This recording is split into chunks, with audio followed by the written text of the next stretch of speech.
జ్వాలాతోరణం జరుగుతుండగా దాని కింద నుంచి ఎవడు శంకరుడి యొక్క పల్లకీతో వెళ్ళి వచ్చాడో వాడు చూడడు ప్రాణ నిర్వాణ వేళ ఘోర యమపట్టణ ద్వార తోరణంబు.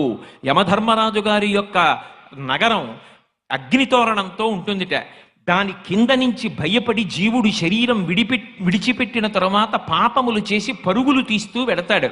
అలా వెళ్ళవలసిన అవసరం లేకుండా కార్తీక పౌర్ణమి నాడు ఎవడు శపథం చేసి స్వార్థంతో కేవలం పాపములు చెయ్యకుండా ఇక పైన 10 మంది గురించి ఆలోచించి సమాజం గురించి ఆలోచించి అందరూ నా అన్నదమ్ములు అక్క చెల్లెళ్ళన్న భావనతో త్రికరణ శుద్ధిగా బ్రతుకుతానని కోరుకుంటాడో అటువంటి వాడి పాపములు తొలగతోసి నేను అండగా ఉండి అక్కడ దూరవలసిన జ్వాలాతోరణానికి బదులుగా ఇక్కడ జ్వాలాతోరణం కింద నేను అండగా ఉండి నిన్ను తీసుకొస్తున్నాను.